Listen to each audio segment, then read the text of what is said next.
Good afternoon, ladies and gentlemen.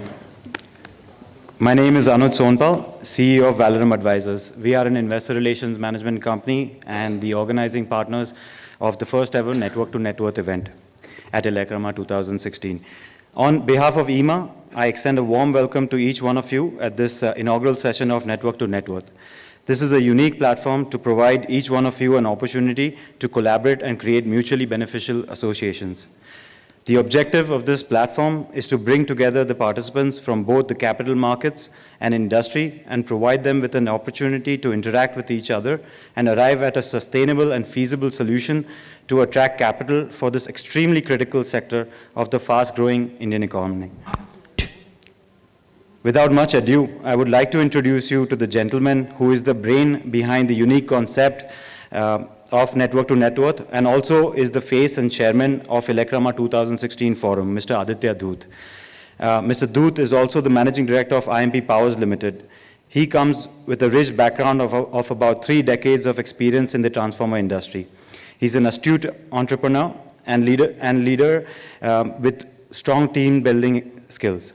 He has been instrumental in expanding the company's transformer business sevenfold with a span of 7 years since 2008. He's also a visionary and a perfectionist in managing complex situations. Ladies and gentlemen, please give a warm welcome to Mr. Aditya Dhoot for his opening comments.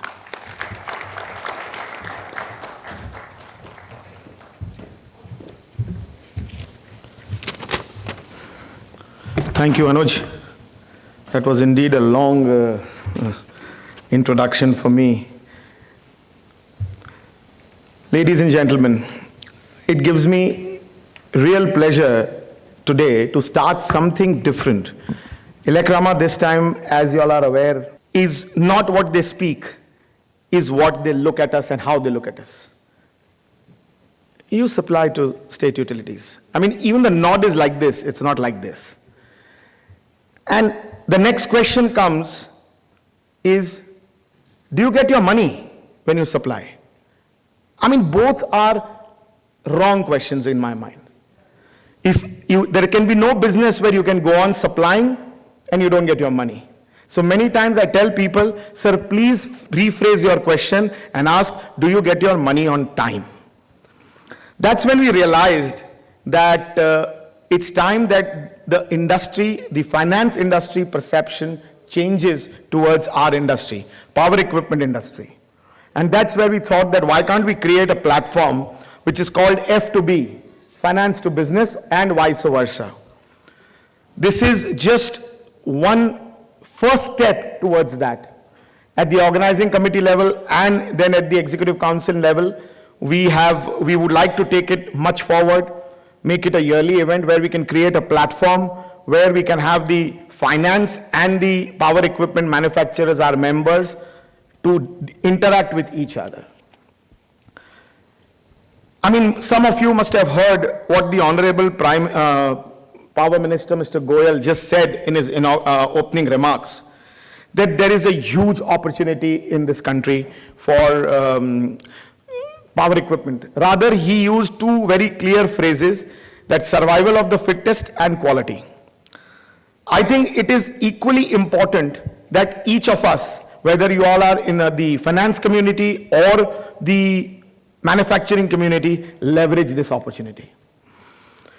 The government's ambitious program of providing electricity 24/7 and connecting all Indian villages has gained a lot of momentum. I'm sure our advisor in EMA and the ex-secretary Power, Shri Uma Shankar, would throw more light on this, on what is Uday. But the fact of the matter is that there is no Make in India without Power India. And I think it's the topmost priority for all the states, and no state can afford to run on DGs and inverters. And excuse me, my friends who are making both those equipments here, but you need consistent power, quality power, and sustainable and competitive power. And that's where we come into the picture. When I speak today, I speak on behalf of the all 832 members who are part of EMA, and we want, and gentlemen, here and there, you will be glad to know that out of which 68% to 72% are MSMEs. When we coined this when we started thinking this, Anuj had a little bit of worry that, sir, we don't have enough data on, all these companies. Now, you all definitely, when you come, the people who are coming from the equity markets will have sufficient data on the listed companies. We want today, which is happening since morning, and tomorrow, we've had a financial RBSM, and that's what we want. Go and see the companies. Some of them are doing some great products. We've got more than 1,010 exhibitors, out of which about 750 are Indian, if my figure is correct. And out of which, if you just come down, it's about 550 new manufacturing companies thrown open to the finance community. This would definitely create a sustainable dialogue amongst the two. Of course, you all have to do your individual due diligence to go about it. I think for far too long, we've been coined as children of the lesser God. And, we see a lot of negative news in the media where people who supply, there are so many thousand crores of losses in discoms, this, that. But some of my colleagues sitting here have some great success stories to do that. They are part of the same industry. Some of the colleagues down, they've built empires in a couple of decades, and they are supplying to the same utilities. So it's not that there are no companies here. Energy companies worldwide, and I'm sure you all know more than me, in the top 10, 20 companies are always energy companies there. And energy companies can't be built without the equipment which they need to supply. Without taking much of your time, I believe that I urge all the financial community here to kindly spend your time visiting the various stalls. This is a unique opportunity for them to interact with you and for you to interact with them. And naturally, in the course of events, you would take it forward with each company. I can again assure you, ladies and gentlemen, that there can be no powerful India without the power equipment manufacturers. Thank you very much. Thank you, Aditya ji, which was nothing short of a very passionate opening comments. So, ladies and gentlemen, let me start introducing you to our panels before we move to the panel discussion very quickly. To start with, at the extreme left, first I would like to start with one of our most esteemed delegates out here, Mr. P. Uma Shankar, ex-Power Secretary of Power. Mr. Uma Shankar has been a member of Indian Administrative Service since 1976 in UP Cadre, with leadership experience in various government departments spanning revenue, law and order, development work, rural infrastructure, finance, housing and urban development, industrials, municipal affairs, and relief. He's also served as the Executive Chairman and Managing Director of Rural Electrification Corporation Limited. At the second, from the first left out here, we have with us Mr. Ravi Sardana, who is the Executive Vice President of ICICI Securities Investment Banking. He has over 2 decades of experience in the investment banking sector. He is ranked holder of Chartered Accountant and Cost Accountant. Mr. Sardana has worked on wide range of transactions covering fundraising from both capital markets, private equity investors, and advisory assignments. He has also led marquee transactions like the NTPC IPO and was also involved in the securitization of REC debt. After that, we have Mr. Babu Babel, President, EMA, and Joint Managing Director, Secure Meters.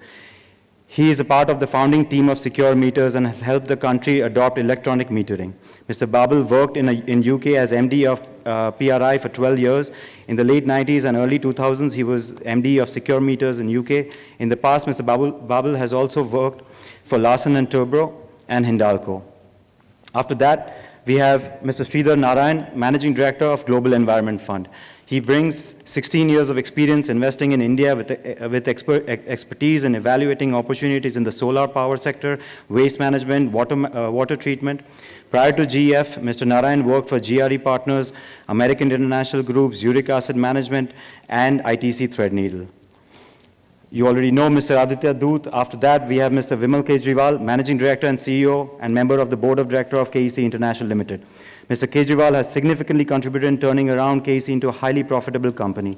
He is a distinguished alumnus of the Kellogg School of Management, USA, Narsi Monji Institute of Management Studies, India. He is also meritorious chartered accountant and a member of the Institute of Company Secretaries of India. We then have with us Mr. Nilesh Shah, Managing Director of Kotak Mutual Fund. Mr. Shah has over 25 years of experience in capital markets and market-related investments, having managed funds across equity, fixed income securities, real estate for local and global investors. In his previous assignments, Mr. Nilesh Shah has held leadership roles with Axis Capital, ICICI Prudential Asset Management, Franklin Templeton, and ICICI Securities. Lastly, nonetheless, we have Mr. Saif Qureshi, CEO and Managing Director, Crifts Group, and Chairman of EMA. Mr. Qureshi, an entrepreneur with over 25 years of valuable experience in core engineering industry. His vision and strategic business leadership are instrumental in establishing Crifts Group at a leadership position in the transformer core industry. Under his leadership, the company has attracted capital from Reliance Capital and strategic partnership with Toyota Tsusho Corp. Lastly, ladies and gentlemen, let me introduce you to our compare for today's panel discussion, Mr. Ambrish Baliga. He's a veteran in the financial services industry. Mr. Baliga brings with him experience in different facets of the capital markets for the last 28 years and has been acknowledged for his acumen and understanding of the stock markets. His experience includes managing partner of global wealth management at Edelweiss Financial Services, and prior to that has also long stints in Kotak and Karvy. Without much ado, I would like you to welcome Mr. Baliga for the panel. Thanks, Anuj, for your kind introduction, and thanks to the committee at Electrama for inviting me to compare this. One of the biggest pet projects of our Prime Minister, Mr. Narendra Modi, is Make in India, and that's going on parallelly in Mumbai. But the main ingredients to make in India successful is finally power. Because without efficient and dependent power supply, there cannot be Make in India. Exactly what Mr. Doot also just mentioned some time back. No doubt, there is a direct correlation between GDP and power generation. But more important than power generation is clearly efficient evacuation and distribution of power. We are currently, I think, the 5th largest in terms of power producers after China, US, Japan, and Russia, but still heavily power deficit. Per capita usage has just crossed 1,000 kilowatt hour against the world average of 2,600, and developed countries, it's about 8,000 plus. Last couple of years, we have seen the electricity demand growing exponentially. And I think we should be adding about 9 ultra mega power projects of 4,000 megawatts each in the near future. On the renewable energy side, I think all of you clearly know that there's a huge capacity addition which the Prime Minister has been talking of, 175 gigawatts by 2022, which would also mean about 1,000 gigawatts of, 100 gigawatts of solar in the next 6 years. Now, when it comes to the order position or the expected orders in your line of business, clearly, transmission project tenders of about 1 lakh crores in the next 12 months is what is being talked about. Then you have agriculture feeder separation, which is Deen Dayal Upadhyay Gram Jyoti Yojana. That will require another 1 lakh crores over the next couple of years. Green energy corridor, which is meant for solar, will require about 43,000 crores over the next 5 years. So, I mean, throwing all these figures clearly shows that this sector is in for exciting times going ahead. And we are here to actually discuss the opportunities as well as the challenges. We have stalwarts from both finance and the industry.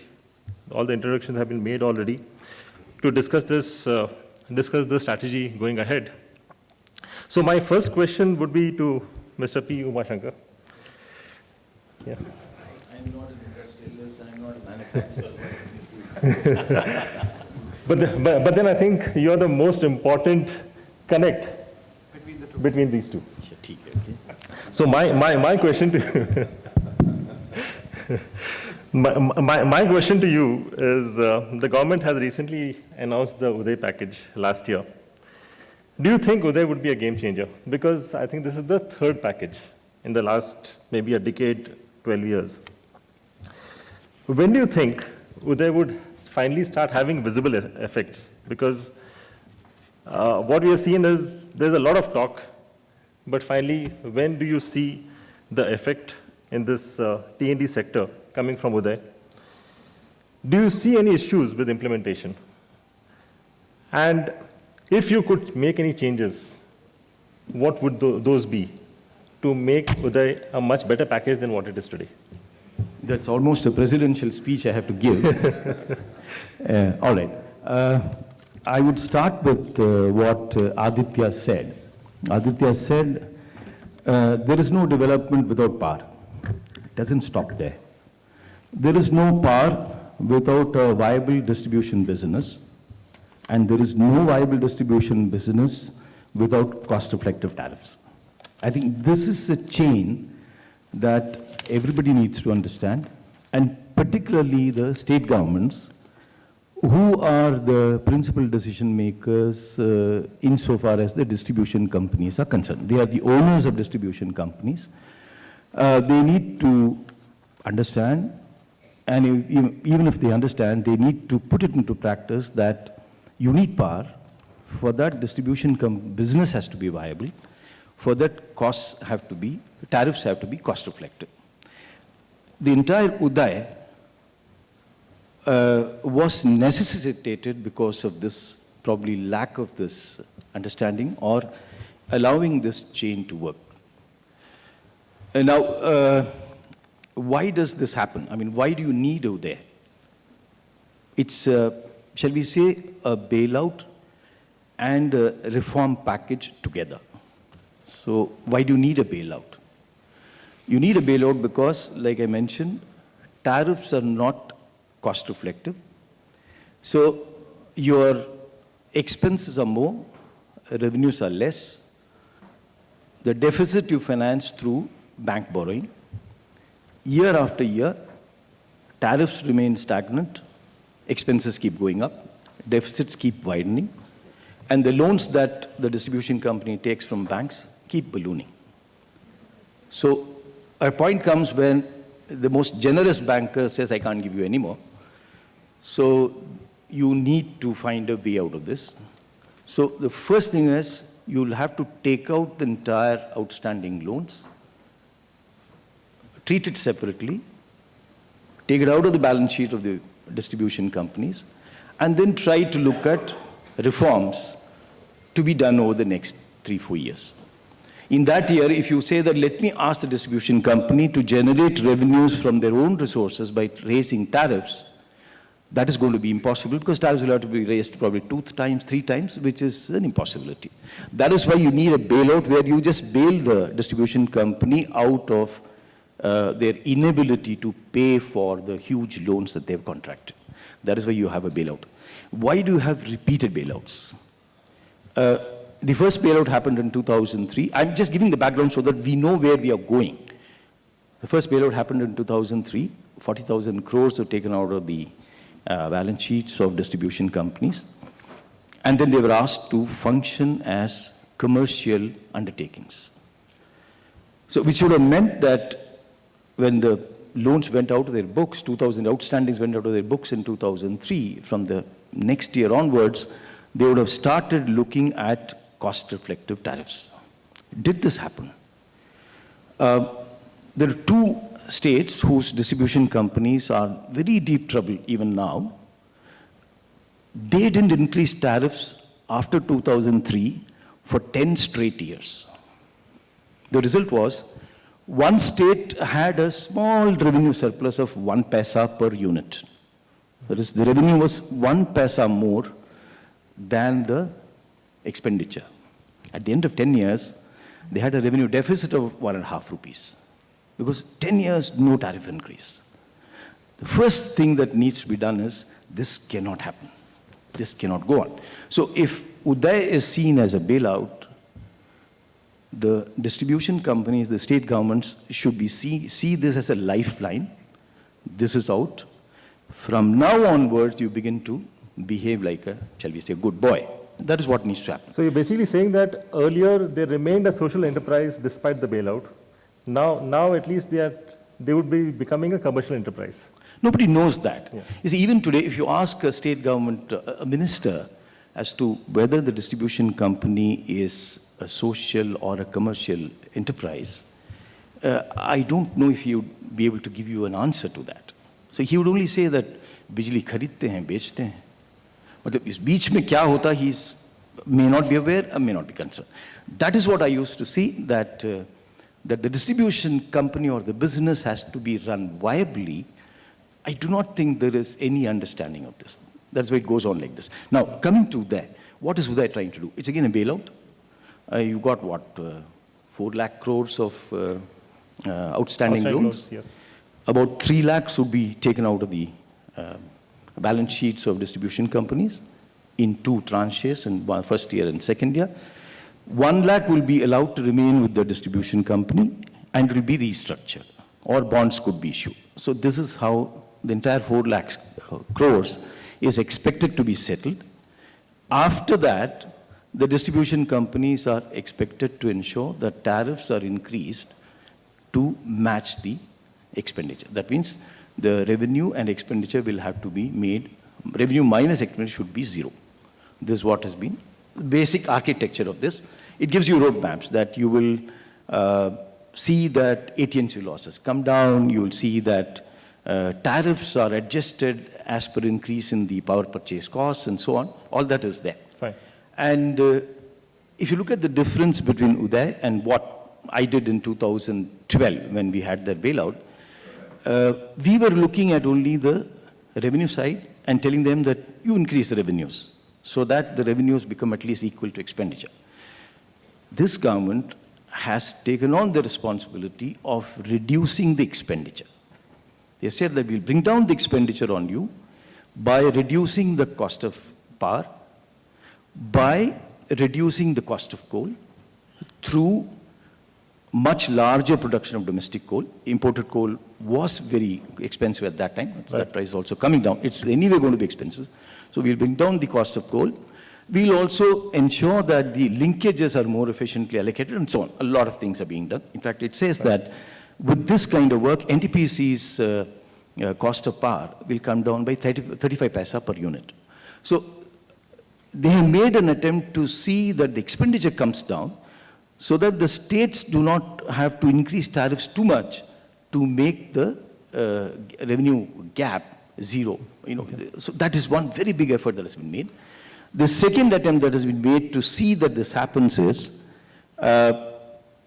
any losses incurred by the distribution company will be taken over by the state government and become made part of their budgets by certain percentage over a few years. The third thing, the minister and the ministry, central government, would be constantly monitoring what is being done.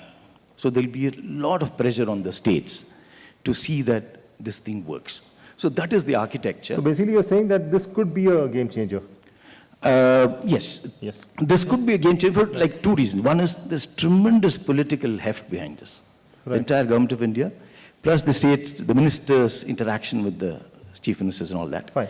You asked me what I would have liked to have done here. One is I see that there are no penalties in this. So the time has gone for accommodation. There should have been some penalties in this, so that a person who gets into the scheme and does not follow what is required takes a basically- hit. Yeah, basically, you have a carrot and a stick approach. It's all Overall, yeah. carrots, there are no sticks. Fine. The other thing I would have liked is the amount of proportion of the loan or the losses of distribution companies to be taken over by the state. The trajectory is very slow, 5%, 10%, 20%, and so on. I would like it to have been much, much faster. Okay, That would have made a difference. fine.